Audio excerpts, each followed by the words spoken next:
I uh I once many years ago, I guess 2015, 2016, like very beginning of the idea of podcast, I had a brief podcast called Explain Your Bullshit with somebody so when I saw that yours was cut to shit, I was like, all right, cool. It's gone It's full circle. that's it. It's the universe putting us in contact, Andrew. And yeah, thank you first and foremost for agreeing to come on. We've been toying with the idea for the past few months of trying to get a time, and then you were off to Egypt, and then Christmas and New Year were taking place, and it's just been chaos. But 4 days past the New Year, we've managed to get in, and we've managed to sit down, and I'm more than excited for this conversation.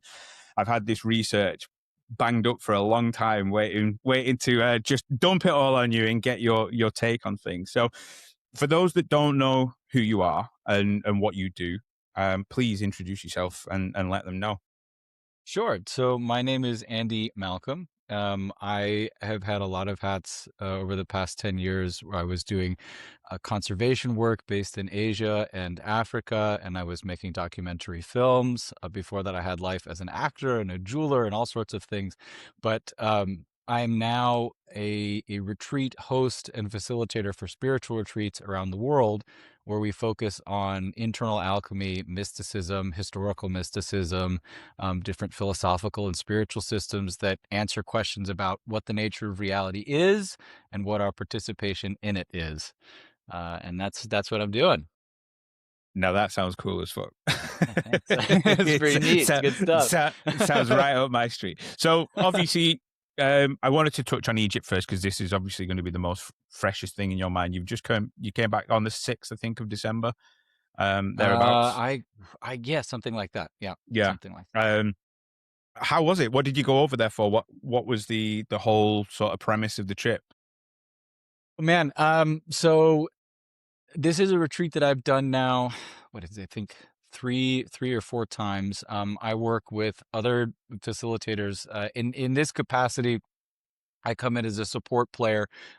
These are not exclusively, but predominantly feminine-led retreats. And so what we do is we take people back to Egypt. There's an itinerary where we're focusing on specific temples, and it's an experiential tour. So a lot of times when you're working with the field of the subconscious, the psychic, the unseen, your personal relationship to what comes through is the most important thing that you're going to get out of the experience that you have. So in this particular trip, we took people from the Temple of Philae, which was dedicated to Isis in Aswan, and then we took a Nile cruise up. I'm trying to remember now exactly where we went. We went past Kamamba. We went to Karnak.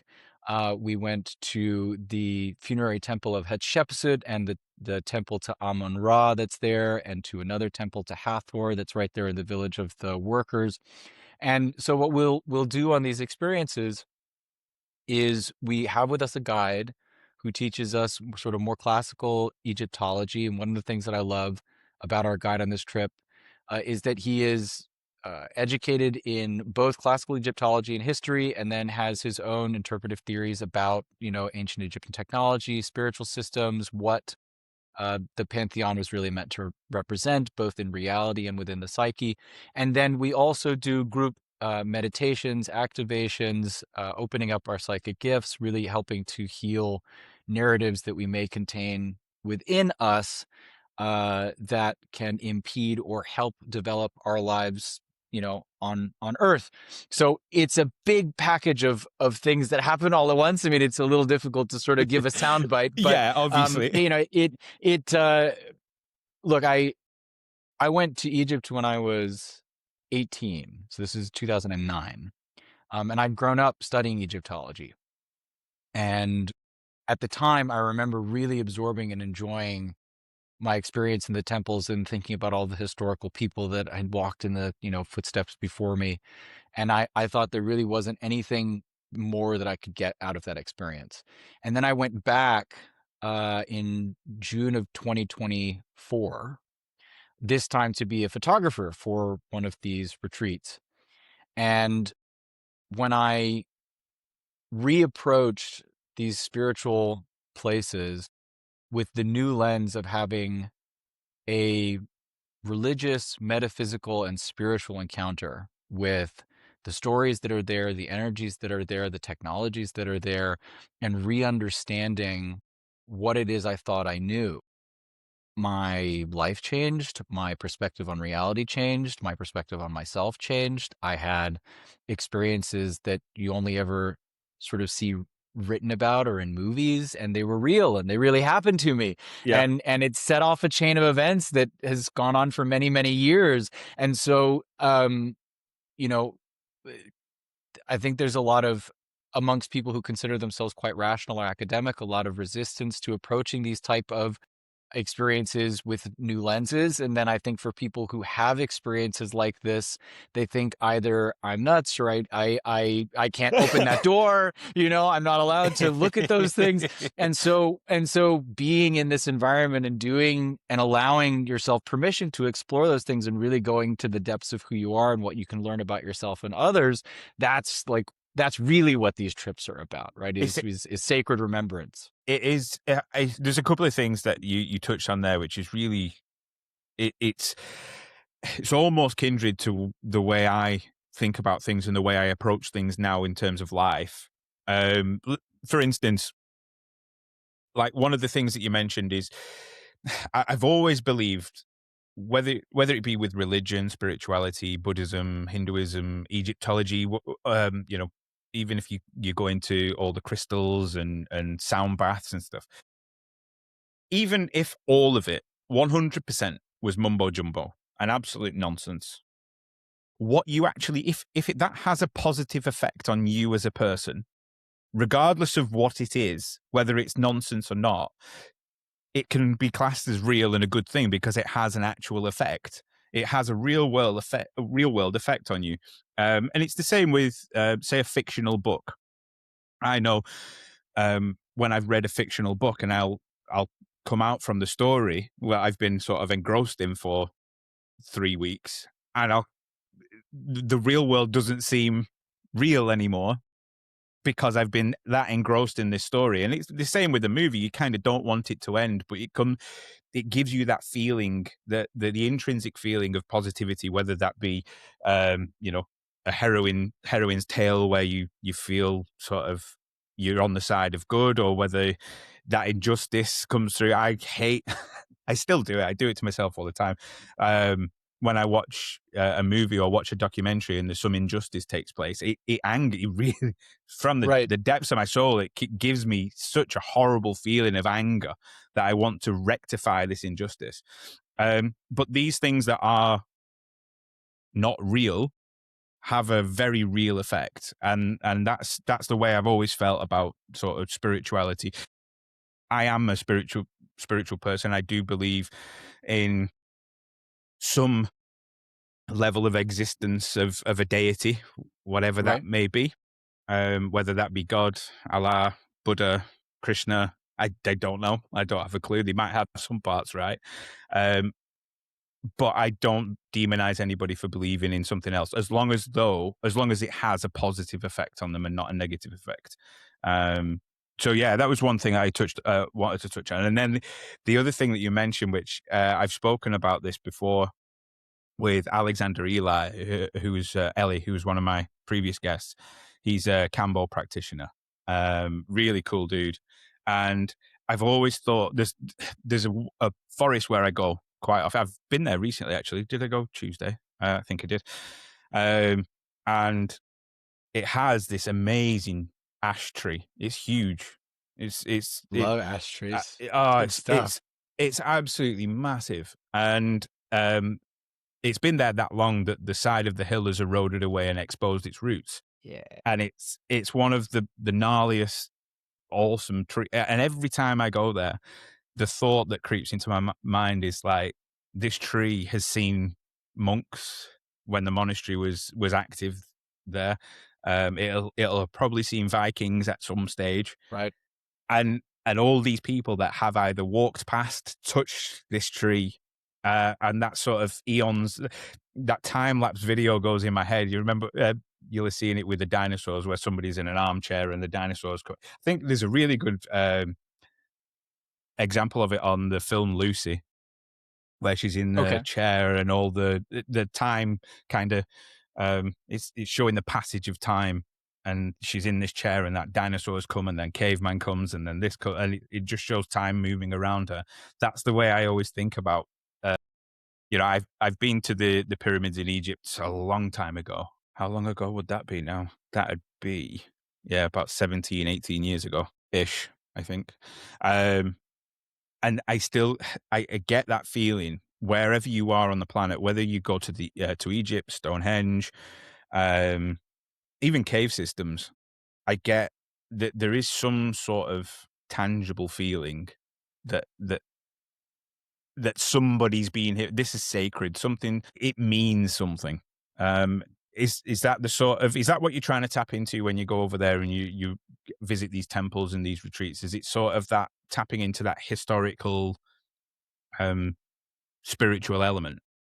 Well, I think that I could answer that question from a lot of different lenses or points of view, and I think if I could try my best. So, I won't hold you one of to the it. no, but I'll try my best. So there's a couple of things that you said that I think are interesting and sort of syncretically relate to all of this, right? So, um, w- you know, one of the for many years before I got into mysticism directly, I studied philosophy very extensively for about 10 years beforehand, and um, one of the things that I noticed in studying all these philosophical systems was that everybody's expressing ideas about the same thing. What they're limited by is the culture in which they were sharing these ideas, the time in which they were sharing these ideas, and the lens through which they were trying to articulate these ideas.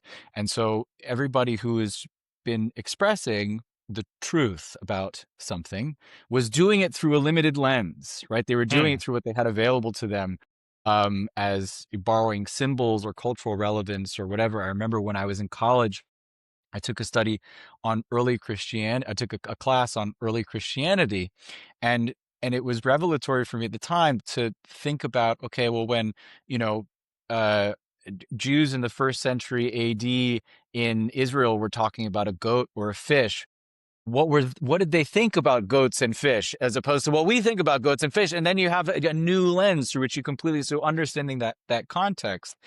And for me, questions of philosophy and ultimately spirituality and reality boil down to two main questions, which is what is it and what do I do with it? Right? Yeah. What is it Big, and what do big I do with it? questions. No, but that's it, right? Exactly. What is it and what do I do with it? And so, I think that all of these reflections of spiritual reality beyond the lived experience that we have are reflections of a central truth. There is an it that it is. We're trying through limited means, limited sense organs, limited lenses, limited historical context to express and explain and understand what remains in the unseen and in our experiential world outside of the reality that we share. And a lot of these, and this is where it relates to your the ash tree into the pyramids. So the ash tree in mysticism and in historic alchemy is seen as the axis mundi. It's the world tree, right? The Vikings, Yggdrasil, the tree of reality, was an ash tree. And so when the druid, and it was the same for the druids. So this tree that's there could be 1,500 years old, right? And that means that by the time it had started growing in England, you had Christians with druidic like ancestry that were revering it as, this symbol of the tree at the center of the tree of garden and Adam and Eve. And then the Vikings came and they saw, Yggdrasil is here. Amazing. This is where we have to set up camp. And they would have been giving reverence to this tree. And then in the High Middle Ages, when you would have had the Normans come and they would have had this carryover because they were also Vikings. So this tree has been an anchor point Hmm. of religious and spiritual revelation for well over 1,000 years. And so, in many ways, it became the anchor point because symbolically already it was an anchor point for all of these people. Yes. And then, because it was practiced in that way, it was imbued with historicity and time and experience that created a sacred anchor point here in reality. So, is it a chicken or the egg? did it become something sacred, or was it sacred and then it reinforced and built on itself? And this is true of basically any spiritual or religious discipline or doctrine that you find around the world. Well, you can see it. Some You well, see you and see it all yeah, the time where there's like threads, common threads throughout all religions. Is for I've spoke with a couple of my friends who are Muslim, and the fact that a lot of the stories are very, very similar, or if not the same, apart from some beliefs in differ in this sense and this sense and this. Like Jesus is one of the most important people within the Muslim faith. 100%. Yeah. They just don't believe he was crucified and rose from the dead. They don't believe he was the son of God. Well, it's weird though, because that depends on which Muslim you ask. So, like, True. Muhammad was the Yeah. seventh seal, and Yeah. Yeah. so Yeah. he was, like for some, like they fully believe that he is essentially again an avatar of the Creator, which is what you have in Hinduism is the avatars of Vishnu. Like Yep. basically everybody's saying there's some people that come here that get it, and when they get it, they connect in such a way that it inspires that direct revelation of something beyond within each of us. And Yes. that becomes the most holy, most sacred possible thing. Unfortunately, like, I don't know if you tried to read, I don't know, like a Roman gravestone recently. It's not the No. easiest thing to do because time and vocabulary and words have changed and things have become irrelevant. And so, there is a truth embedded in that stone, but I would have to re-explain it, or you know, orient the way that it could be understood so that you and I could have a conversation about whatever that says now. And that's Yes. what happens with the truth over time. So if you look at ancient Egyptian religion versus principles within Sufi Islam versus the Kabbalah mysticism versus, they're saying the same things. They're Yeah. just re-explaining it for a new audience.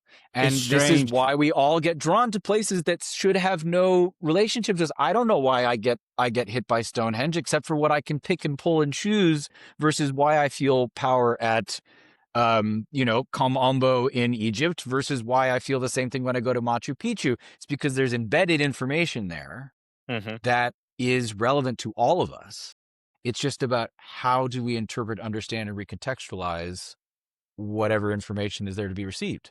I think it's being in touch with that feeling, or the feeling of the ether. I know for a fact a lot of people feel it within the modern world. Like, so for instance, take when people are hunting for a house, whether that's to rent or to buy. They generally buy and rent based on the feeling that they get when they visit that home. There's no furniture in that home.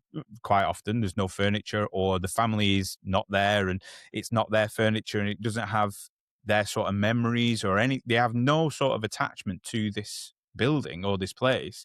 However, they will often rent or buy or make the decision to rent or buy based on the feeling that they get when they're at that property, when they cross over that threshold.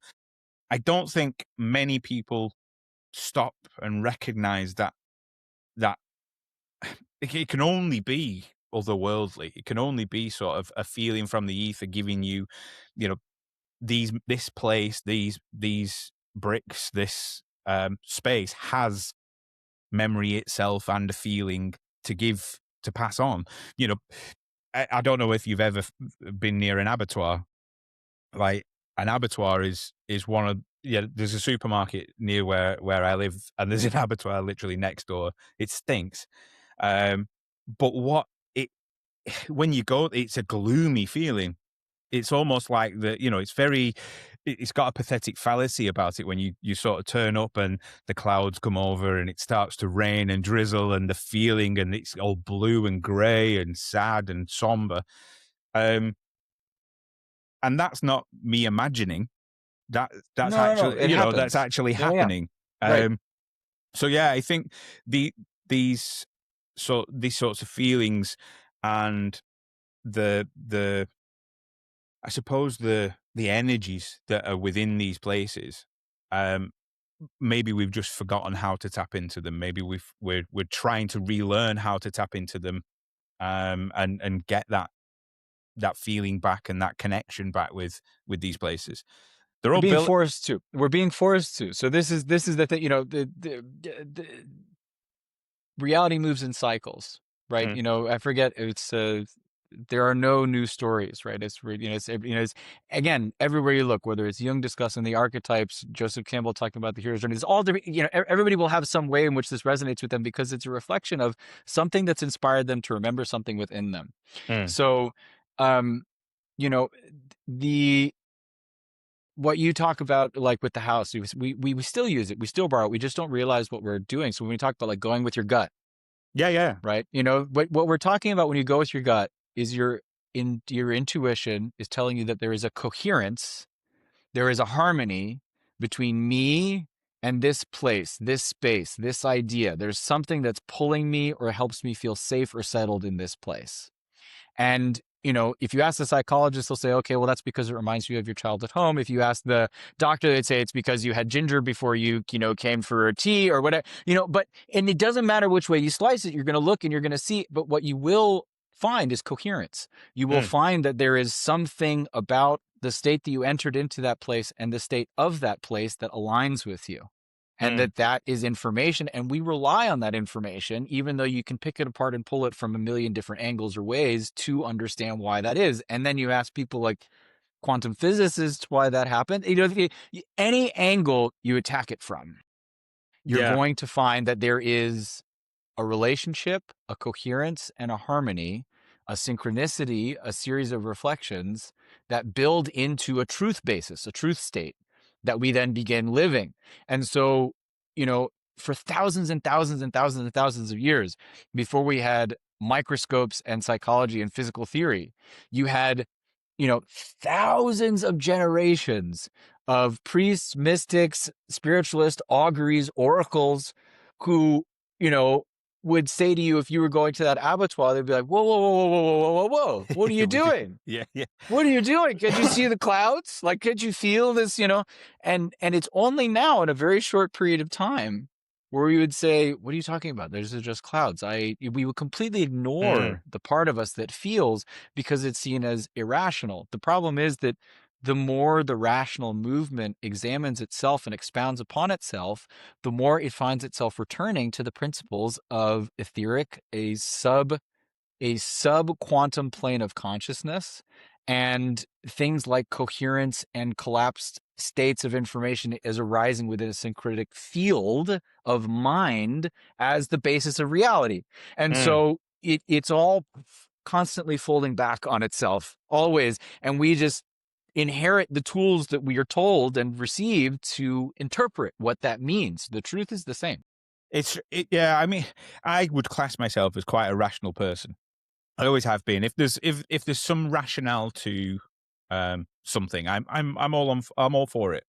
Which is what made COVID absolute nightmare for me, because there was nothing rational about anything that was going on, and it was like I'm not doing it because it doesn't make sense. If make it make sense to me, and I'm on board with you, but it I love doesn't. that question. Make it make sense. I love that statement. Make it make sense. That's Yeah, always the thing for me.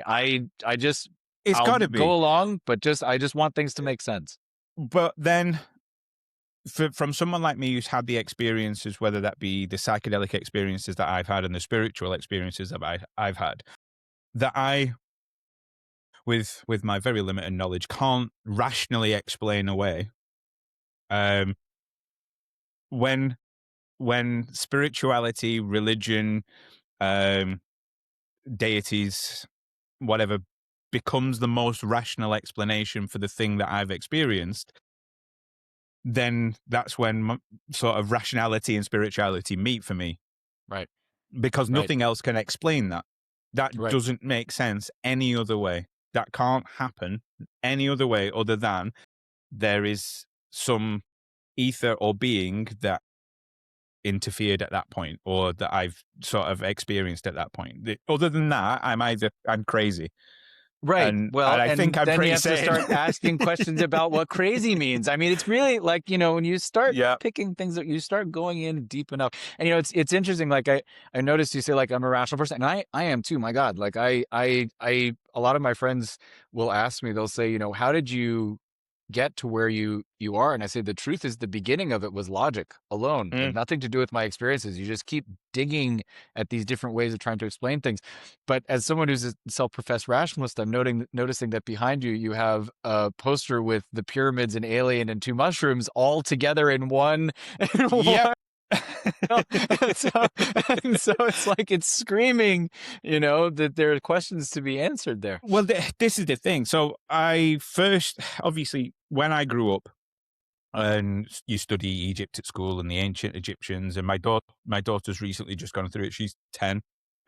So I was telling her the actual truth, and like, no, they don't know. It wasn't a tomb. Don't believe that it was a tomb. They don't actually know what it is. Nobody does. Everybody's just guessing, which probably got her into trouble. So I apologize to my daughter live on air for that. But that was what I was taught. And then it was, I listened to Joe Rogan quite a bit. I don't really get time at the minute. I've got about 50 episodes to catch up on. But it was Graham Hancock that I listened to first. Subsequent to that, I bought Fingerprints of the Gods. I bought Magicians of the Gods. I started reading all this stuff. And it turned me into that sort of exploratory mindset of, right, well, if it's not this, then what is it? And then there was the whole research with the Sphinx, where with Dr. Robert Schoch, where it was water erosion. And then, you know, I've read a lot of self-help books, and a lot of what you would purport to be self-help books. And I have come to the realization I don't believe in coincidence. I believe the fact that if something happens and you believe it to be a coincidence, it's happened for a reason. It's not just, oh well, that's just one of those things. So when I looked at the water erosion on the Sphinx, and then it lines up exactly with the last time there was rain sufficient enough in the in and around Egypt, towards the younger Dryas period, and all these coincidences started lining up, and then the constellation of Leo would have risen over the horizon over the Sphinx's head. So all these coincidences that started happening whilst I was reading all this information and researching into it, it was like, there's another one, there's another one, there's another one. Right, this isn't just chance. This is by design. And then when you look into the actual um, measurements of the pyramids, and in relation to pi, and in relation to the circumference of the planet, and how it's aligned, within 0.1 degree of true north and south, and all these things can't just it's either some Egyptian builder that was less advanced than this civilization just got lucky as fuck with every single facet to do with building within that time frame, or this was all done by complicated design and done for a purpose. Now, logic would dictate that it's done for a purpose. You don't just do things like that by accident. So going back to sort of the psychedelic element of, I've had experiences that logically tell me that there's this deity or a being that is all powerful. Then exactly the same with these ancient sites, whether it be Machu Picchu, whether it be the pyramids at Giza. All these logical explanations make sense that this was done on purpose. There was one, in fact, that I saw the other day. I saved it because I knew we were speaking. It's a new city that's been discovered in the Amazon, I think. I saved it in your, bear with me. It's, LIDAR, the ancient city of Koba, from the Mayan world in South Sure. America. Um, and all these discoveries that keep on happening, all just put that logic into motion, and think, right, well, yeah, there's there's no logical explanation why there will be pyramids in South America and pyramids on the continent of Africa. These civilizations supposedly didn't meet. Therefore, that's one of the biggest I coincidences look, going. I could go on a riff for this for a long time, right? I let me tell you, I got thoughts, right? And I haven't settled on personally the idea of when or by whom Mm, many of these buildings or complexes have been made, but there are some really reasonable questions that one can ask, right? And also I think that what's really important about when we consider them having been made is again considering the differences and conditions of the world in which they were made. So the first thing I would mm, say is that when you're in Egypt, it is an open secret that nothing about what is said about the megalithic architecture in Egypt is what they actually think. There's a mhm, historical line where, and this was very, very well explained to me actually in a way that I have a lot of compassion for, which is that, you know, for for the Egyptian monolithic architecture to have not been built in the way that we think by ancient Egyptians somehow strips modern Egyptians of something that they have with a great sense of pride in. You know, it's like a anchor point for their historicity and their sense of self. So there is some resistance to changing the narrative there because, you know, it would be you know, in America, it's like it's the same thing with the idea of the Great American West. It's like, well, no, okay, that was the Great Native American West, and like, you know, like we, yeah, you know, yeah, they yeah. say, okay, you know, but so it's a little bit similar to that, you know, um, but the the fact is, like, the Great Pyramid of Cheops has 2.5 million stones that was supposed to have been built over 20 years, right? Each one of those stones is at minimum 5 tons and at maximum close to 100 tons. So if you do the math, that means that they would have needed to have placed one stone every, I think it's like 2.5 seconds or something Yeah, yeah. for 20 years within millimeters of exact placement, right? To 24/7 again a be day. 24/7 a day for 20 years, Yeah. right? It's not possible. When And I then on w- top of that, yeah, the ramp that they would have had to build to get the stones to the top right. would have been a bigger structure than the pyramid itself. Exactly. Oh, and then not only that, but then you can't build adjacent pyramids while you have the ramp unless you're burying other pyramids. So it's impossible, right? This falls under the category of something that I can't expound on a huge amount, but I will just say this, right? If any of your listeners or viewers go to the pyramids, there is nothing underneath the Sphinx, right? That's all We I have to say. leave it at that. Leave it at that. Just don't even bother looking. Don't even bother checking. Don't even bother, So it's because there's nothing underneath the plateau. But we would actually, so the first time that I went to the pyramids again with this new group, you know, we went inside, we were able to sit with the lights off, and I took some time to tune in and to, experience, and I had a very clear vision of, light erupting from the pyramid and going into the ether, and then I noticed two coiling movements of light going underneath the pyramid into these two great reservoirs or chambers that then just exploded into light. And I thought, wow, what a crazy, trippy vision I had. And then less than a year later, there was this report by the two Italian PhD guys that underneath the Pyramid of Khafre right next door are these 1,800-foot descending tubes into 300-foot cubes, right? That are coiled. And that's just what, so,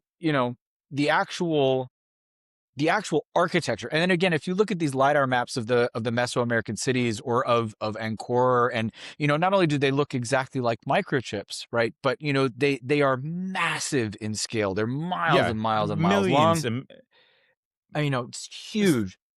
one of my favorite movies of all time is The Lost City of Z with Cool. Charlie Hunnam. Yeah, it's a good movie. I mean, you know, Percy Fawcett was the guy that it's based upon, and it's obviously a true story. The ending's a little bit made for movies because nobody actually knows what happened. But the fact that that was happening within our time, in essence, within our reachable time, where there were rumors of these, massive cities within the Amazon. Rumors like that don't come from nowhere. They come from, stories that are told within the region, things that people have actually laid eyes upon and seen. And you know, we it's happened a lot over the end of 2025. I was talking earlier about the sort of injustice thing, and I get frustrated with it. I was getting frustrated with the scientific community, as they call it. For all my life, we're 98 or 99% identical in DNA to chimps. And then lo and behold, it turns out that they fucked about with the data, and it's more close to like 84%. Really? I don't know Yeah. nothing about this. All right, I have to go So look they, this up. yeah. So this, from my understanding, basically what they did is they picked certain markers to make it look like Interesting. we're closer related to these chimpanzees than we actually are from a DNA perspective. When in reality, it's close to like 84 to 86%. So Interesting. that was discovered. That was the first domino that fell that pissed me off, because I was like, well, I'm already on the back of discovering the ancient world and obviously these ancient civilizations and the Younger Dryas and all that. And I'm thinking, well, they bullshitted about all that. And then this came along, and then they found the million-year-old skull in China, human Right. skull, Right. which if it like had beat the previous record by a few thousand years, say 20,000 years, I could get on board with that. It's 500,000 years that it beat the sort of previous first human by. It's not like it's doubled how long the humans have been on this planet. And then you've got the the James Webb Telescope discovering sort of the span of the universe, and then you've got this 3-eye atlas that has just come into the sort of fray recently and kind of blowing everybody out of the water with what they thought they knew about interstellar objects. And then it makes me think: at what point are humans, scientists, going to turn around and go, we don't have a fucking clue. We don't know what's going on. We're just It's guessing. not far. It's not far off. I mean, this is a thing. So, like, I look at reality as a series of collapsed wave states. So they are collapsed possibilities Hmm. that come into a slower bandwidth of frequency discharge. And this is quantum physics, right? Is that essentially you have a lot of people like to make it sexy and sound like, you have to have an observer with a mind that, collapses reality. It's not exactly. You have to have a point of relationship. So, there's a famous study called the double slit experiment that was first theorized in the 1700s, and then it was reproved in the 80s. And right, okay, but Yeah. the thing is, the thing is, like, everybody's made it really sexy and said, oh, you need to watch it. No, they were measuring these things with a camera. So actually, if you really get into this, there needs to be an established point of view or something that it is made relative to that then collapses the wave state. Basically, reality has a reason to come into being because there's Mm, something waiting for it, right? yes. And when you really look at whatever that collapsed state is, and you pull it apart in a million things, you realize it's 99.999% empty space, and there could be strings of filaments, it could be whatever.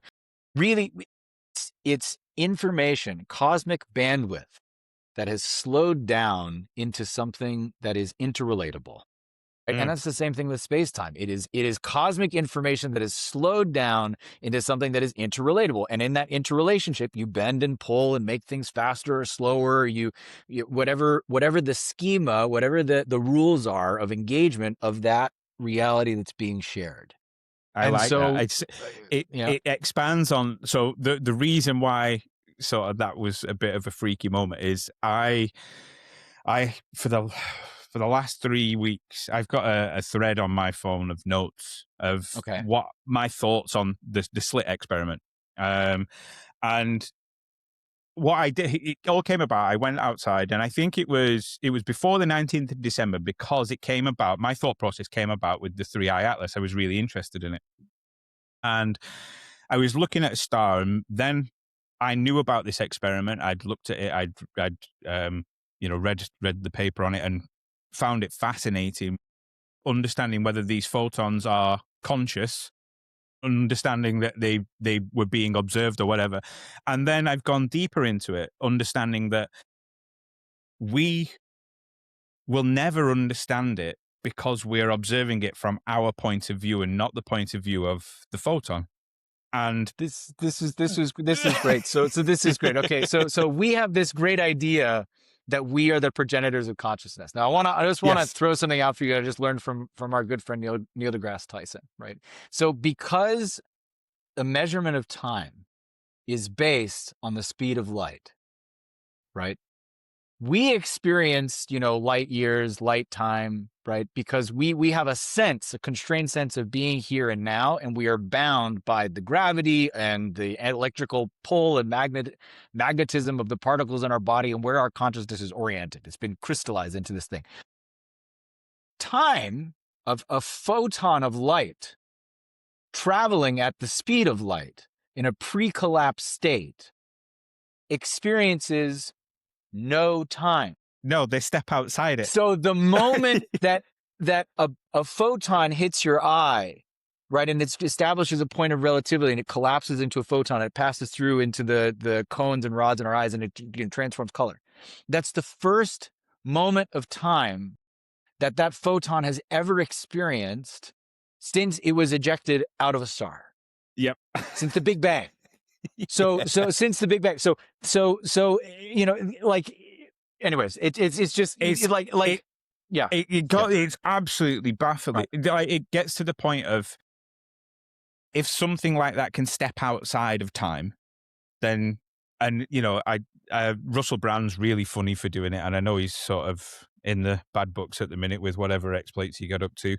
But there's an interview on a British TV program called Sunday Brunch, and they keep on saying, "Oh, we're running out of time," and he keeps on saying, "Time is a construct; it doesn't That's exist." funny. And it's hilarious. Like it was trying to control herd kittens when. That's hilarious. But it is so true when you look at it like that. Because what I was thinking was, or my initial thought, especially with the slit experiment, is if that star is 14.8 billion light years away, which is the edge of the galaxy. Right, radio wave background, yeah. And I go outside at 10 p.m. and I look up and I see that star, then 14.8 billion years ago, that photon must have left that star knowing it was going to hit my eye at that particular point.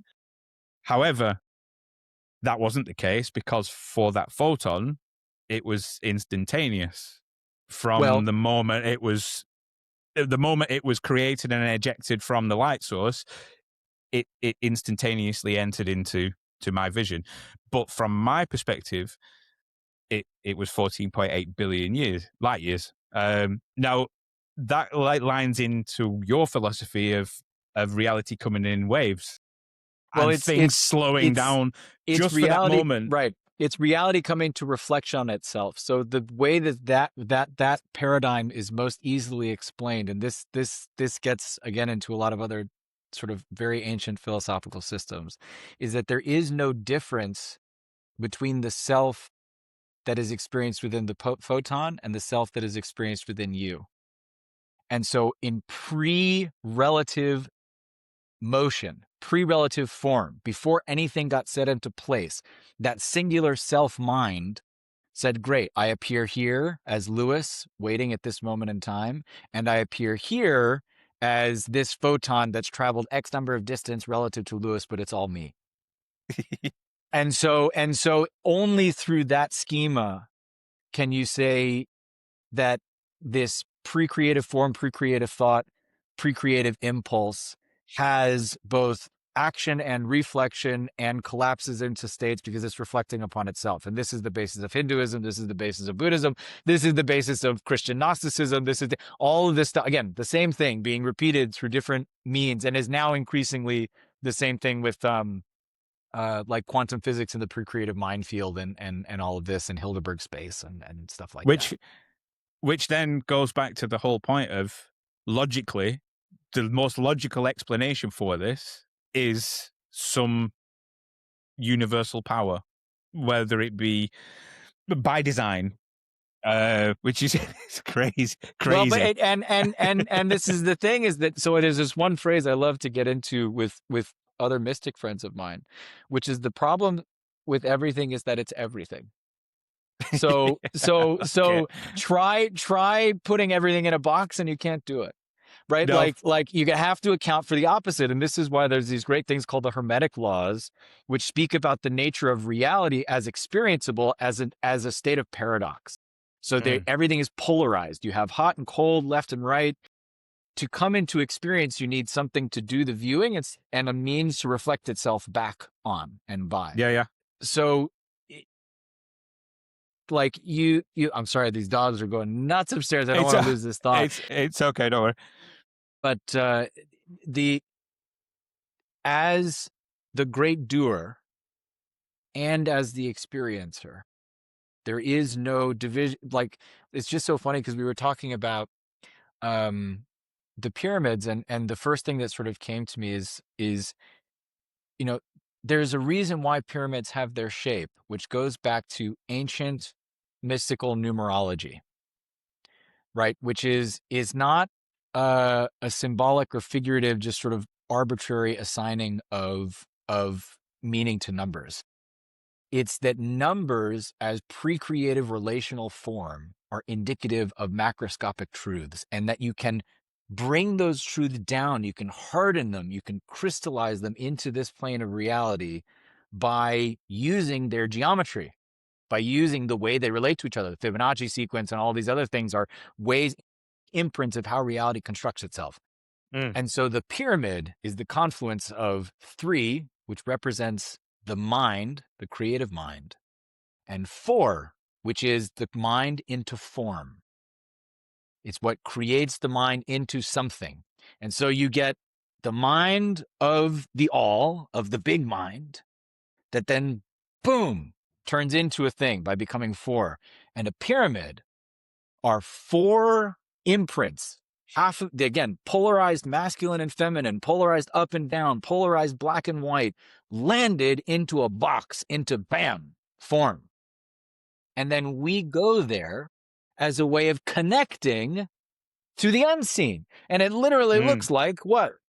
Half of an infinity sequence. Half of it, Yeah, it is a bridge, a point at which we say, great, noetically, consciously, intuitively, by whatever means and bridge, I get from form into the mind and jet out. And I have these experiences, and when the Egyptians were creating, or when any mystical culture was creating a means of connecting to the gods, connecting to the logos, the mental principles that govern and order reality, they built pyramid or pyramid-like structures that were working on the ratio of 3 to 4. So you have, Mount Meru type Hindu, like at Angkor Wat and all of these amazing temples in India, or even with churches, you have the cross as a confluence of 3 and 4. They're all doing the same thing, and they were also all taking drugs to do it. They were all of them, the Aztecs and the Mayans were on mushrooms. The Egyptians were taking Blue Lotus. The idea of a scientist was an alchemist. It was somebody who walked the mystical veil, learned things from these energies, information that's outside of the reality that we share, and then found a way of translating that into a common reality. This is the idea of the master masons. This is, all of these things. And we have reduced that into testable, provable means here in reality, which has been amazing as far as what we've been able to do stretching reality. But we were hitting a wall. We're saying, okay, actually, the further you go into making something based on empiric evidence as opposed to experiential evidence, as something that is a theory as opposed to a testimony, something that's reflected back from a knowing, right? Mm. We're running into this issue where we're realizing that all of it's coming from a pre-creative space of a conscious mind that exists outside of relative form. Yeah, it's like it sort of goes back to the whole thing of science. Although science has discovered, obviously, it's discovered a lot, and it's helped us a hell of a lot throughout all of human existence. Whether that be, right from the beginning of cave, starting fire is a science. It is science at its core. But I think the thing for me is when science becomes guarded, for instance, Egypt and Egyptology, in a sense, we've for those that are interested, we've all seen the interview with Zaya Huas on Joe Rogan. We've all listened to Graham Hancock and watched his series on Ancient Apocalypse, and listened to all these different things on Gobekli Tepe, and all these sort of advancements in science. And there seems to be that sort of guard there of, no, we don't want to let go of this, because we don't know what's on the other side. We don't know where this is going to lead to. And then, I wanted to touch on the fact that, I mentioned Three Eye Atlas before, and Avi Loeb that sort of publicly came out and said, it could be aliens. Right. I I think he said love, more like he said it's most likely aliens, right? Isn't that why he got yeah, flack? He was like, nah, I mean, if which, we're really looking at this, it's probably aliens. like, Yeah. but if you look at I love the law of probabilities. The law of probabilities. I do it with or I explain it with my daughter quite a bit, to sort of show her the possibilities of certain scenarios. So the way I explain it to her is, I get a tennis ball and I roll it off the table in our living room, and I do it 2 or 3 times, and I say, right, if I do this for all of time, for the rest of forever, infinitely, what's going to happen every time it reaches the end of the table? And she says, obviously, it's going to fall off.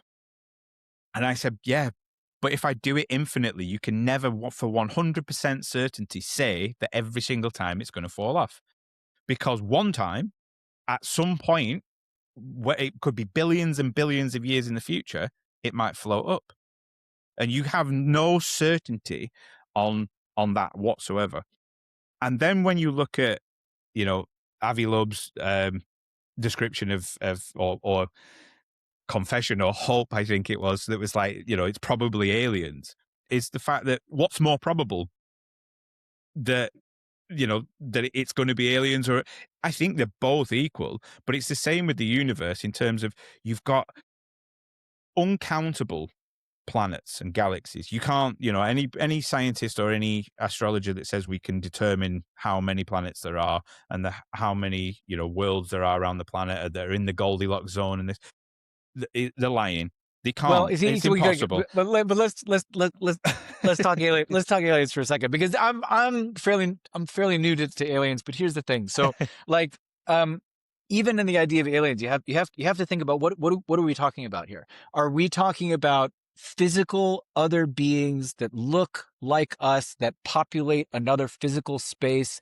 somewhere in some other distant star system, where we could, like, theoretically have some sort of like Thanksgiving Day exchange? Because Yeah. here's the deal. This is the truth. There are millions and millions of people alive today that actively have conversations with disembodied intelligences Mm, that come in categories that represent and identify themselves based off of common characteristics, common schools of thought, common belief and philosophical systems, that come through as noetic channels. And so, on not even that far corner of the internet, pretty close to home, you can mm, see people talking about star seeds and beings and Arcturians and Osirian, and these are very real experience. So you can say, okay, great, it's just collective psychosis. Well, if you want to talk about the law of probabilities, you say, mm. okay, how probable is it that it's just collective psychosis? And you look at what a traditional definition of psychosis is, and then you realize, well, okay, fine. But if I'm sitting here and somebody in Malaysia is talking to a being that says that they're from the same star family, and then the information that they're sharing is wildly specifically similar, both in the Mm, way that it's conveyed and the types of things that they're warning you about or talking to you about, etc., right? The statistical odds are that we have a misunderstanding about what it means to think, feel, and intuit or imagine, yeah. then that we are sharing a collective psychosis. And so when you talk, I know a lot of people who are sort of involved in government programs and have been working around this a long time, mostly through friends who I trust, where, the idea that this is not real, right? was propaganda that began in the 1930s when governments that were just beginning to see and contact and meet with these energies through, like, in the 50 or 60 years before the sci-fi wave movement and people like H.G. Wells, you had what's called the spiritualist movement that really picked up. It was a rediscovering of occult wisdom and mystical philosophy and intuitive learning, and people began to channel. And they began to channel not just gods and your grandma's ghost, but they began to channel things like Thoth the Atlantean and these weird things that came, Edgar Cayce and Rudolf Steiner and H.P. Blavatsky and all these people that had fallings, all who were rubbing shoulders with people like Krishnamurti and all of these amazing, and so by the time the 30s came on and we were beginning to really develop weapons that could just like wipe each other off the face of the planet and all these other, what I don't get into why or if any of these beings might be interested or invested or whatever. I actually have a lot of personal beef with a lot of different types of alien species, but the fact is, and it's pretty well documented, you don't have to dig very far. There was a consensus amongst sort of the world governments that something was happening and they needed to get on top of it and they needed to convince everybody that it wasn't real. And so Mm. they started creating propaganda programs to say, the person, a little bit like the Red Scare, the people next door who are talking to you about aliens, they're nuts, it's in television, and again, pull back one or two layers and you start seeing that actually, okay, in the 50s, the 40s and 50s, like, the government was super into funding certain production companies to make sure that messaging was consistent across the Yeah, yeah. Cold War and all this stuff. And then you also have really direct evidence that there were millions and millions and millions and millions and millions of dollars in the UK, in England, in China, in Russia, into programs where they were specifically cultivating these abilities within people to see if they could learn something or get an edge on things like the gateway experiment and stuff like that are pretty The, commonly known. one of the best ones that I've was the remote viewers. The Yeah, remote exactly. It's viewer, I the like gateway experience. Yeah. unbelievable. Like Yeah. if you read that and you do the deep, you do the rabbit 3 a.m. rabbit hole, as I often Love a call good it. 3 a.m. rabbit hole. Like it just doesn't. It goes back to the age old thing of coincidence. This it's not these Well, people not can't possible. get so many things correct and specifically correct, and they've never been there. They've not been fed any information, and they've seen this stuff, as if they were there. No, it's sometimes like It, when you it compare the numbers of like the statistical probability versus it's like there are more atoms in the solar system than mm, the likelihood out of that it was a fluke. I mean, it's you just start looking at these things, and again, one of my favorite mantras is, I'm not here to be right, I'm here for the truth.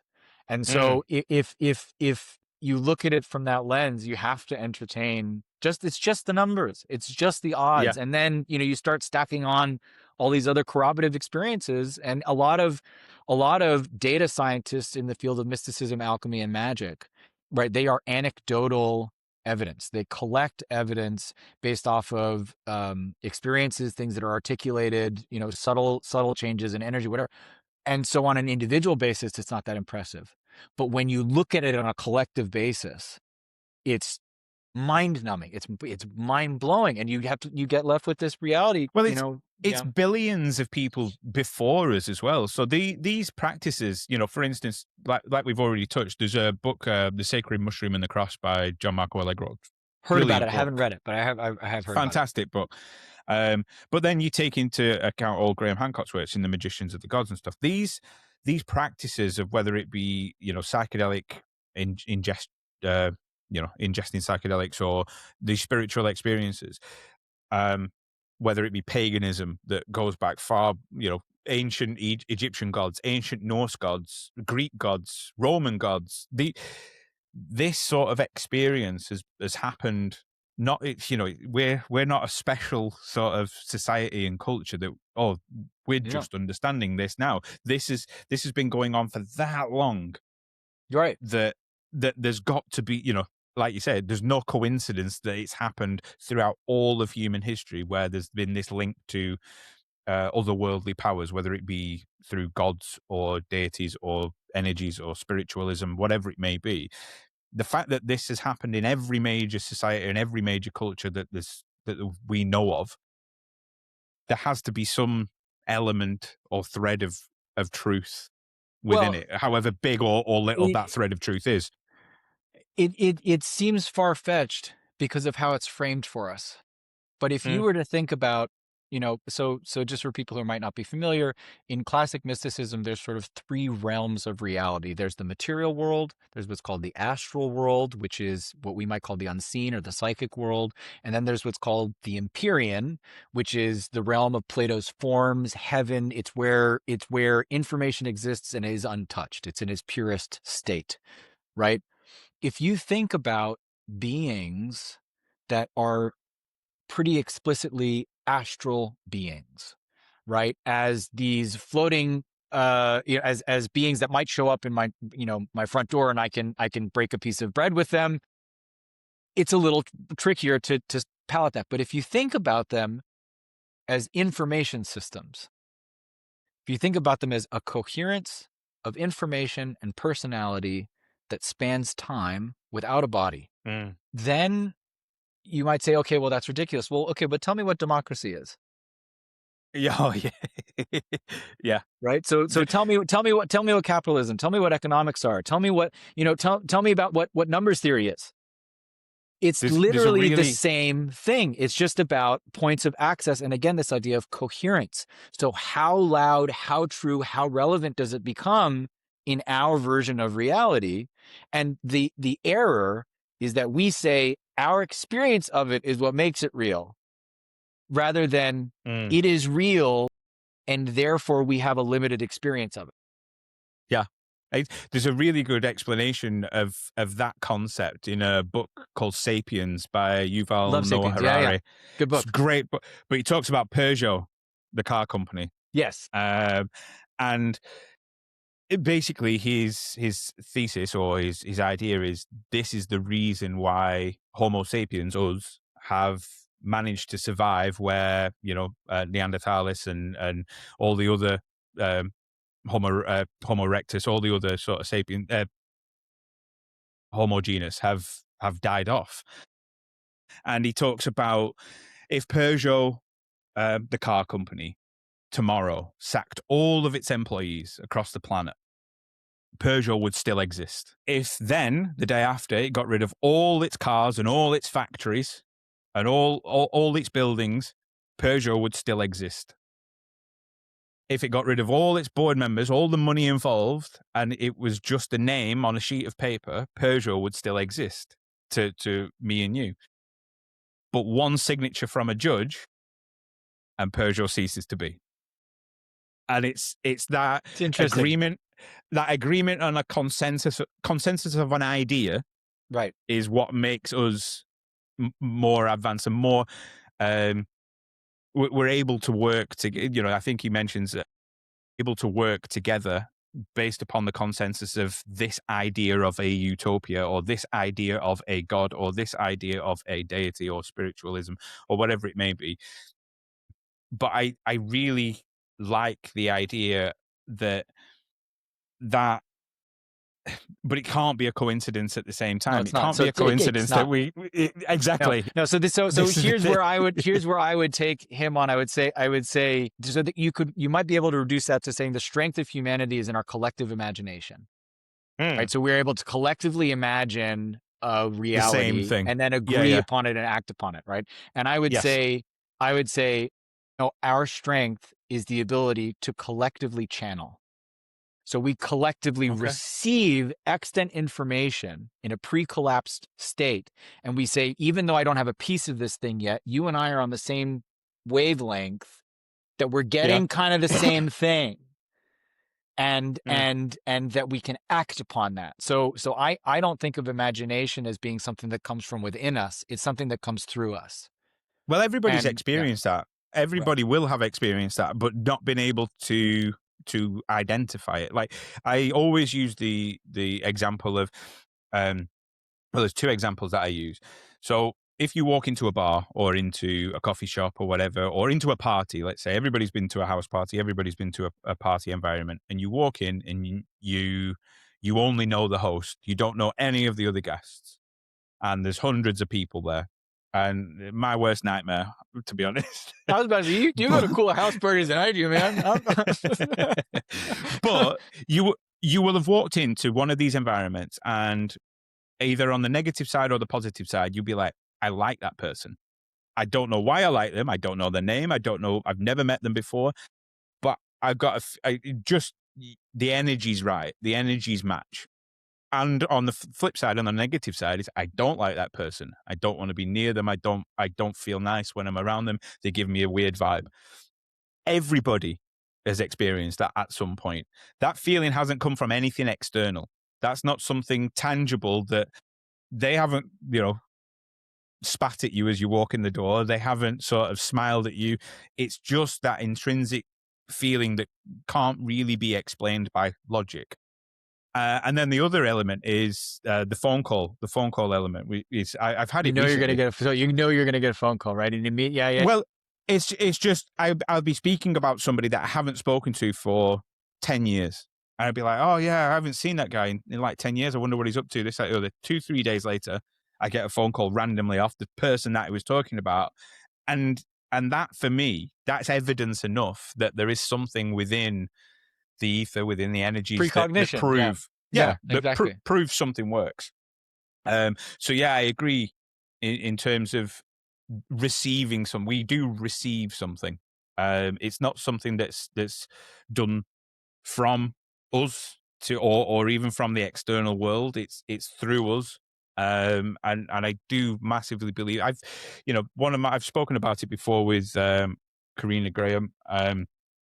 She's a born again Christian, and I grew up Catholic. I grew up relatively strict Catholic. Went to mass every Sunday, sang the hymns, I'm confession sorry every what Henry Wednesday. did to the churches. I'm sorry. I Oh, I mean, yeah. it's a bit drastic to go. He could have just turned around and gone, "Yeah, I want a divorce," Yeah, but yeah. chop the heads off. A lot of money in those Um, churches, so there it oh was. yeah, Yeah. definitely. But so I grew up that, and I kind of went away from Christianity and Catholicism. It is a little bit hardcore at the best of times, but I had an experience through my psychedelic therapy where I met or had an experience with a figure that people from Christianity would call Jesus. Now, I didn't see him. I didn't, because the space that I was in was all bright white. It was just a white room, but I felt the energy and I felt the presence. And I also felt the presence of, so basically what had happened, I was on the floor. He was to my right hand shoulder and he helped me up off the floor. And as I got up off the floor, every single person that I've known within my lifetime, this lifetime, were in a sort of semicircle in front of me. Nothing was said. There was no words. It was just, and there was no visuals. But the overwhelming sentiment was, "Thank fuck you're here. We've been waiting for you." Yeah. And it was at that point I woke up. Right. I was back in the room, and I'm 99.9% certain I couldn't make that up. No, I it's wasn't. not. When I'm you not a talk about, right? religious. No. I wasn't thinking religiously. I wasn't. I wasn't practicing religion at that time. A psychologist would probably say, well, from your childhood, because you were, brought up Catholic, this was manifestation and blah blah. I fundamentally disagree, because it's always, I wouldn't necessarily put myself down as an atheist, but I wouldn't put myself down as a Catholic, Jesus, God, Bible kind of person. Didn't believe in it. I still don't believe in it. However, I do believe in the being of Right. that people know as Jesus. I don't know whether that's his name. I don't know whether that's what he wants to be called, Right. but I experienced it. Now, like I mentioned right at the beginning, I can't make that up. That experience happened to me, and changed my view and my concept on religion and spirituality as a whole. I've read the Bhagavad Gita, one of the best religious texts Love the Bhagavad Gita. Love the Bhagavad ever Gita. written. Yeah. Anybody that's struggling with a difficult moment in their life, don't don't buy the book and try and read it because it's fucking really hard to read. But buy the audiobook, and there's an audiobook I can't remember. I'll put it on my bio at some point, but it's after every chapter or after every verse, there's an explanation of what that verse means, which Sure. makes it 10 times easier. But anybody that's going through that I still use one of the lessons with my daughter. I explained to her the horse chariot, the horses on the chariot as their emotions, and if you let them horses take over, then you're out of control. You know, you're the person in the chariot. Keep control of your horses, which are in essence your emotions, and you will forever go far. And I use that explanation with her all the time because she loves horses.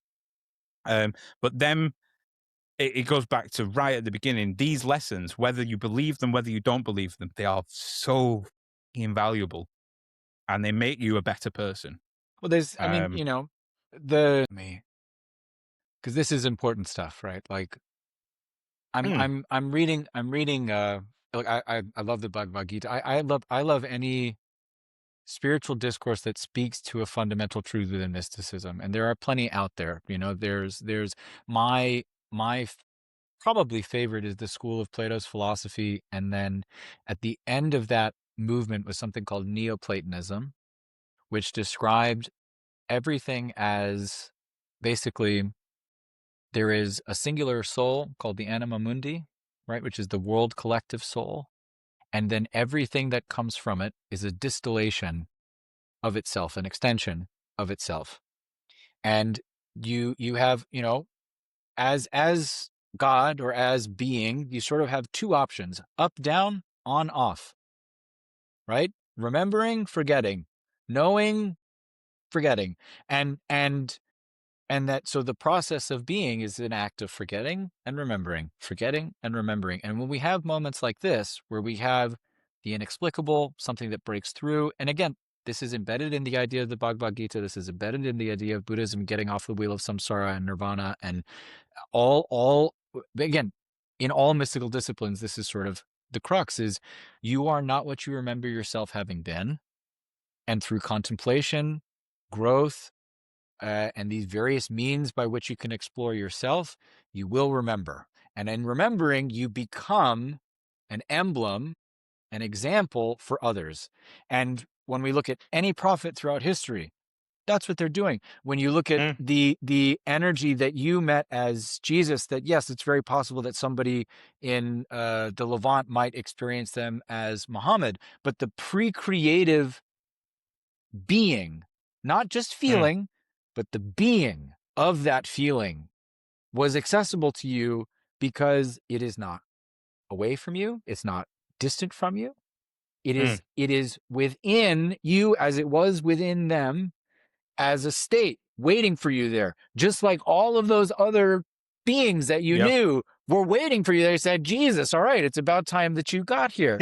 Right. And that is because, again, we're tasked with this very, very difficult challenge in a material existence of othering. We say, okay, this is Lewis, this is Andy, this is our computer, this is the wall, right? Labels, yeah. Right. Well, but and it's sense object labels. It makes Mm, sense to the senses we inherit. It's very yeah. tough being here to try and remember beyond that. When you start doing that, you really get to these pre-creative forms, these ideas of, anyway, three books just as you were talking that I really appreciate.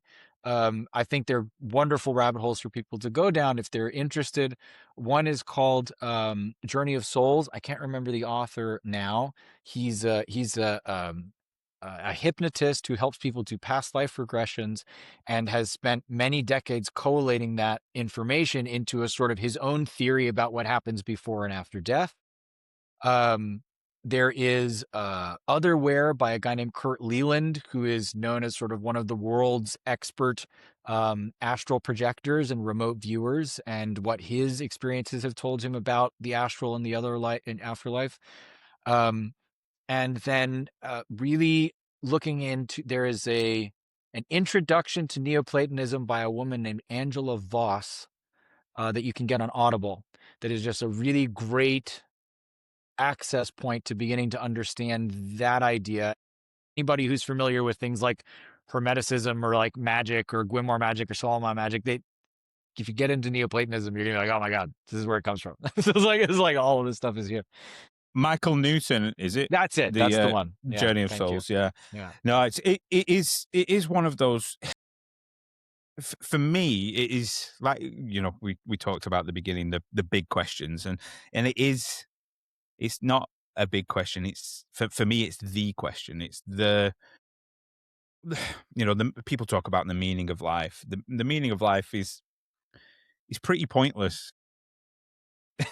And what I mean by that, let me put a caveat on that. The meaning of life is pretty pointless when if this question isn't answered, then the meaning of life is just the passing and birth and dying of, if there's nothing bigger. So if there's nothing, there's no there's no God, there's no deity, there's no universal energy, there's no cosmic plan, there's no divine order to things, then the meaning of life is meaningless. Mm. Whether you agree with that or not, if you look at it rationally, it is, because it doesn't really mean anything. Whatever you do on this planet doesn't have any repercussions down the line for anything or anybody. So I think this, instead of people talking about the meaning of life, I think understanding the link with the spiritualism or the other world, or like you said, mysticism is one of the, if not the fundamental question that we need to sort of explore. I mean, one of the biggest, before we sort of curtail, one of the biggest things that I really love, there was a study on DMT done in, I think it's Bristol University. I might have butchered that, but it's in this country, where they had several participants under IV intravenous drip of DMT, so they were able to keep them in the DMT state for up to an hour. Mm-hmm.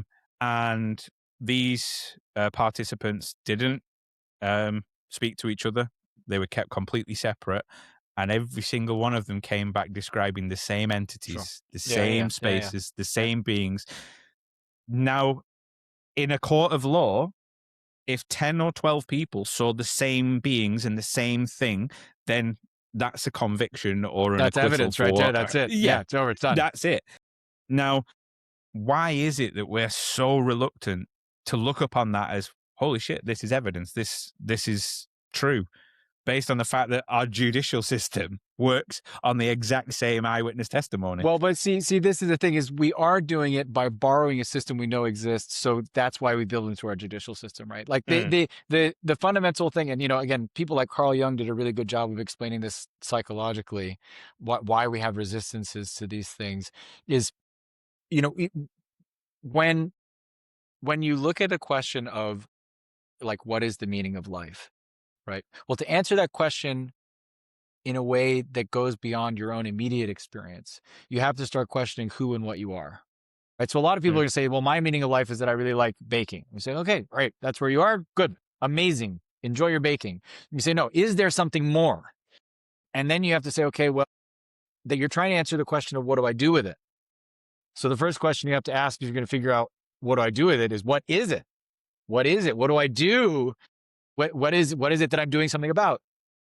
And that is what in mysticism is called the initiate's journey. It's the initiate's path. That's when we begin healing stories, conditioning, things we've inherited, things that we've experienced, gone through, that bring us into closer alignment with the nature of what is. Right. And the nature of what is then irrevocably, with no derivation across all mystical systems, leaves you with the answer to what do I do with it, which is to be in service. So you align with the nature of what is, and in doing so, you realize, great, I got to help the rest of them, and I got to do that by being the most aligned, best version of me, which is not an easy road. It's very tough stuff, right? It's a constant series of, but ultimately, what you get is go create something and go be helpful, and so that's why in things like Zen Buddhism, you have what's called the sacred mundane. And it doesn't matter if all you do is you're the guy that washes cups in the kitchen. If that is in alignment with your great sense of joy, your sense of creation, and you do it well, then you found the meaning of life. You've done the damn Mm. thing. Or if you need to go and build a Fortune 500 company, or you need to raise your daughter well, or you need to figure out how to make pink ponies as long as it doesn't hurt the ponies, like that, it is, again, that's the problem with everything, is that it's everything. It is both creative and service. It is both Mm. remembering and doing it. And doesn't matter what drug you're on, or what I guess should say, what revelatory drug you're on, or what spiritual teacher you're talking to, or what book that you find comfort in. It distills down essentially to those premises. You're the creative impulse of the universe to observe and do itself. And so you have to go and do something. You have to do something because you're in a state Yeah, of doing. that alignment, I think that's one of the biggest problems with modern society is there's Totally. so many people out of alignment. I know hundreds, thousands of people probably over my lifetime so far that hate their job, maybe hate their partner. Don't like where they live, don't like the life that they're living.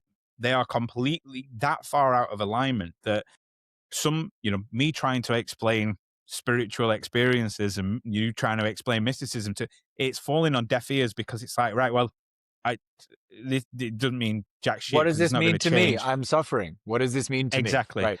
And I think there's billions of people that are in that state constantly on a day-to-day basis, whether that be third world, second world, first world, whatever it may be, for different reasons. And I'm sure you experienced it when you were doing your film, recording your film over in Africa. It's some of the happiest, nicest, most wholesome, aligned people I ever met were when I lived over there in Botswana. They are the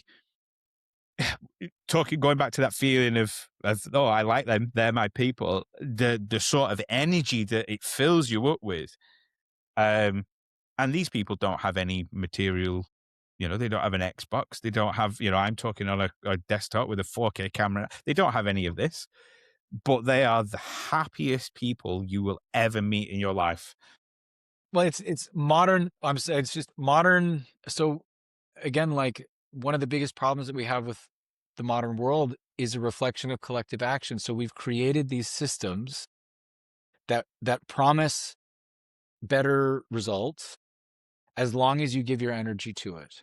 But the problem is it's unsustainable. In order for something to grow, it needs to get more energy than it gives back, right? The casino only gets richer if it makes more money than it gives away.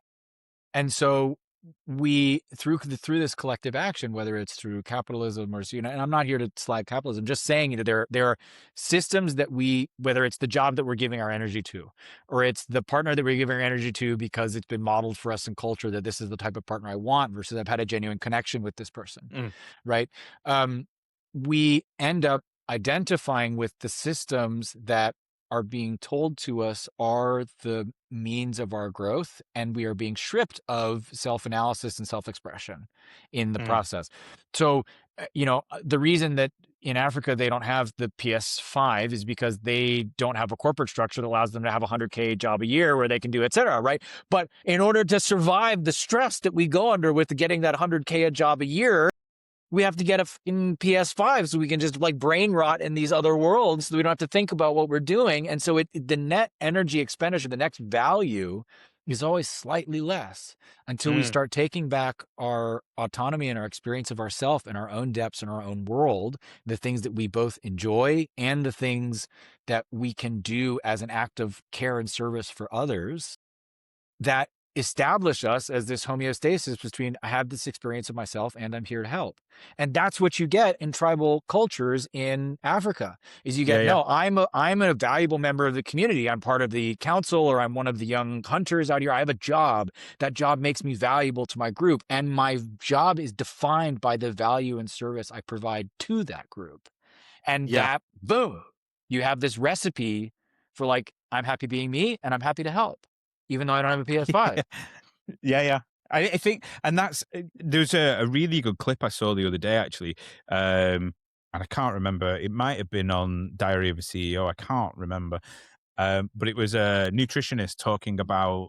Um, it was really funny because I love it when people get passionate about something, and she was getting really pent up Yeah. and passionate about the fact that how crazy is it that we've had to create this fucking drug, this peptide drug, to stop us eating the food that we create because it's so bad and shit for us Right. that we've had to actually create a drug to Right. stop us eating, rather than just go, in fact, let's change the food that we're eating Right. because obviously Let's it's not change good the for food. us. Right. Yeah. Yeah. It, and she was getting so like irate about it, and it's just pure frustration pouring out, obviously, but it's that sort of out of sync and out of alignment, like we've just touched upon. um, it's all way down to food level, food, It's water, in drinks, alchemy, all they the way refer up. to they refer to beings and they refer to systems as vampires. Right. So it's a term not in the way that we think of vampires now, but it is an actual it's a vampire, which is something that is net energy draining. Mm, Right. And whether it's cheap processed food being sold at a profit margin so that it fills us, but then also gets us addicted to it, or it's the drug that then helps us replace. If you fix the food, nobody gets more energy from you than you're giving. yeah, yeah, Right. And so these are just things that as we move forward in the future, I think there's a lot of collective concern around this. And unfortunately, we're pointing fingers at each other rather than systems or institutions as a way of trying to address the fact that we feel poisoned and we feel victimized and we feel our energy being drained. We don't know what to do about it other than to say, well, this must be the person that's knowingly profiting off of my pain or whatever it might be, or my frustration or my lack of identity or whatever. These systems exist outside of anybody's intention. They're a yeah, collective monster. And so we only change them by working together. So we only change them by going to the food executive and the drug guy and the nutritionist and the farmer, and we say, hey, like, let's drop the profit narrative, yeah. right? Like, Cut this shit let's out cut this shit right out. now. Like how do we heal from this? Mm. How do we move forward? And it's that fundamental, and if it is that sort of, I've seen it over the past 12 months, um, in terms of the I don't know whether it's a growth in sort of spirituality or religion or whatever it may be, but whatever path. I think it's a more overt.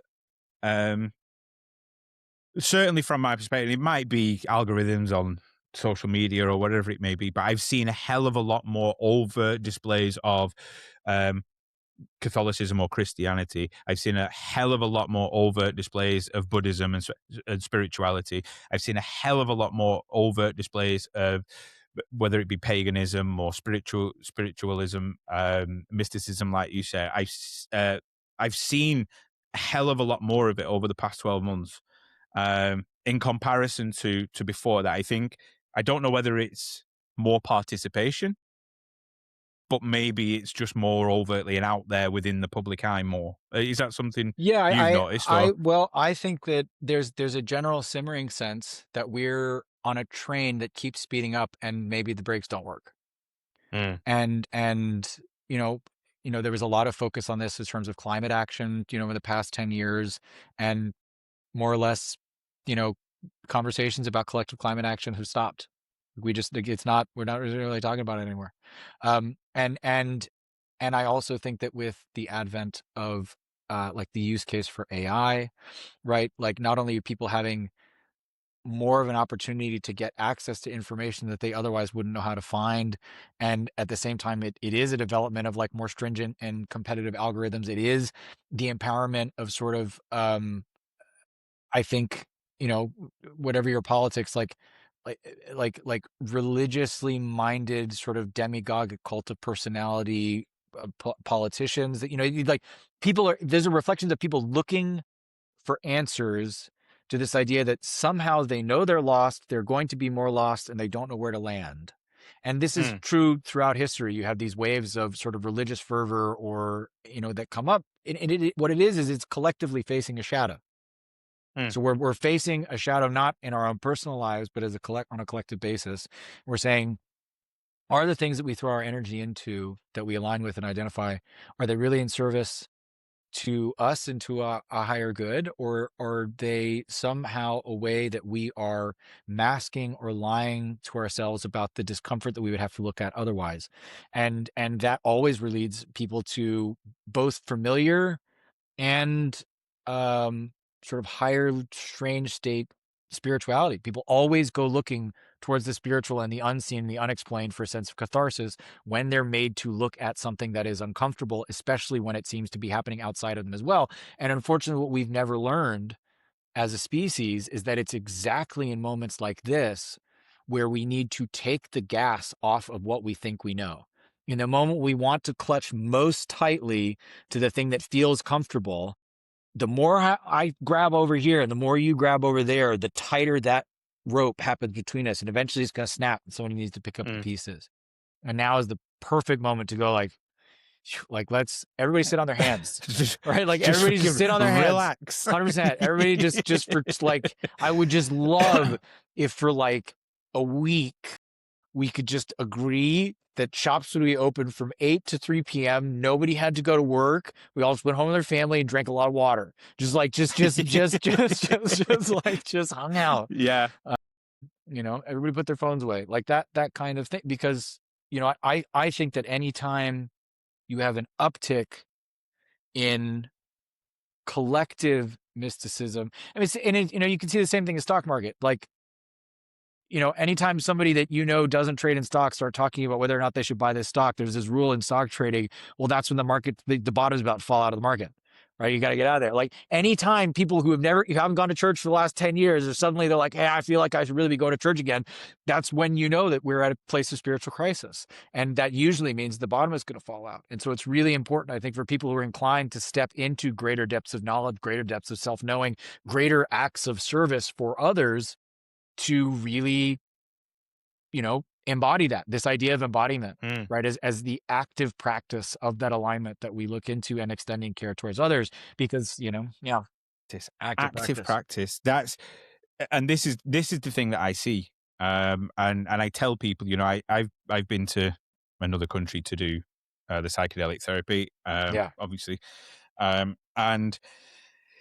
I've known people that have done it. I've gone to Amsterdam and taken magic mushrooms and experienced psilocybin and this, that, the other. And it's a different, obviously, experience. The way I always explain it to people, whether you do meditation, whether you do this mysticism, like, if you'd done your trip to Egypt and not actually put anything that you learned or anything that you experienced into action in your daily life, then it was a nice holiday. Right. It wasn't. Exactly.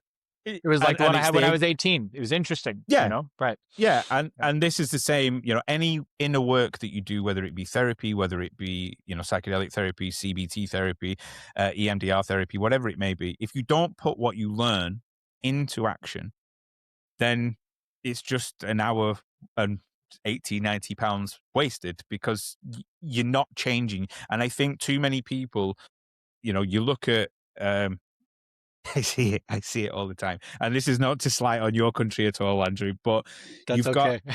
you've got it's the exact same with our leader as well, to be honest. But you've got a leader, you've got loads of leaders, but let's take the current one. Trump purports to be a Christian values, Catholicism, and then goes and kidnaps some president and his wife, regardless of how bad they are, and bombs the shit out of another country.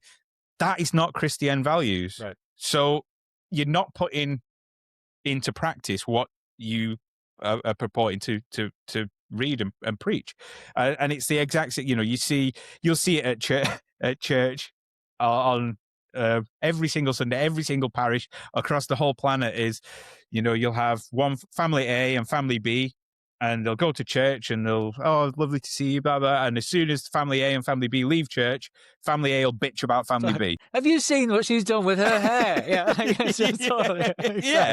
Yeah. Which this is the thing, and I know it's taking that in a microcosm, but put into practice what you learn. The whole thing with me reading the Hindu Vedas, reading Buddhist texts, reading the Book of Enoch. I've just recently watched The Chosen TV series as well. I absolutely loved it. I haven't seen it. it's fantastic. Even if you're not like sort of Christian or practicing Christian, I can imagine it's like Super Bowl for somebody that is. But the lessons that it teaches you. One of my favorite programs of all time, favorite TV shows of all time, is Ted Lasso. I Oh my love God, it. it's the best show ever. Other than It's the Great so British good. Baking Show, which is actually the Oh, greatest show. This is the greatest show ever. But it's I don't close. watch that. But Ted Lasso, like the pearls of wisdom and emotional maturity and evolvement, the character arcs through it and the life lessons that it teaches you throughout it. If take them and use them. I have. I've Lewis, I taken. think you would make a great diamond dog. I just want you to know. I'd love Like, it. having met you now, like, you would be an epic diamond dog.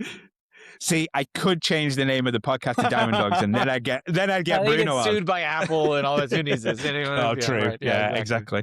Yeah. But it's been absolutely awesome talking with you, Andrew. I'm so happy that we managed to get time to sit down and go through everything. And if people want to follow you and follow your journey, find out what you're up to, find out any of the retreats and so on, so where do they go? They can find me on Instagram. So I'm at Andy_MALC. And I'm sure that will be linked in the interview here. Yeah, yeah. That, 100%.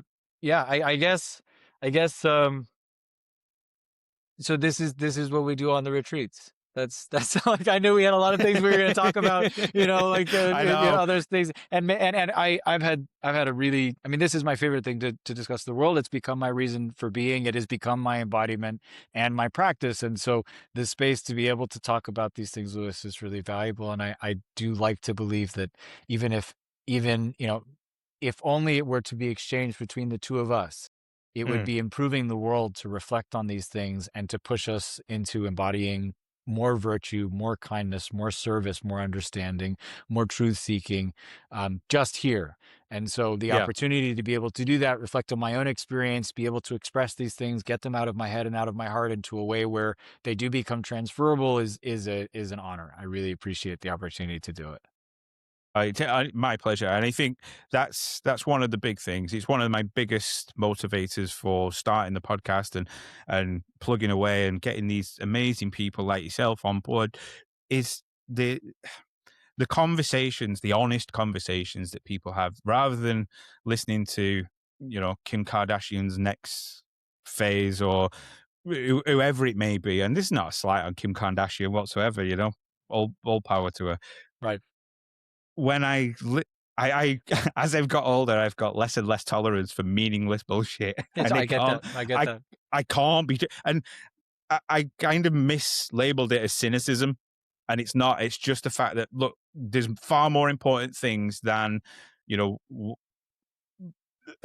superficial bullshit. Well, it's discernment, right? So if you don't, and I'm sorry to cut you, but I really appreciate what you just said, which is like, if you don't lose compassion for it, then it can't be cynicism. If you don't lose compassion for what other people are dithering or going on about and saying, okay, this is important to them, I understand it's important to them for X, but I can't give that my time and attention because I believe that there's something more meaningful to be found or something more important to do, then it's not cynical. You're saying, great, this is important. Great. This is exactly what you did with Kim Kardashian. Not knocking Kim Kardashian. Go do Kim Kardashian. That's fine. I have to do this now. Right? That's just discernment. That's huge as far as being able to make a better world. And the world would be so much better, because it's just like, you do your shit. I'm happy doing, the stuff that's important to me, rather than demonizing people and calling people out and polarizing people left, right.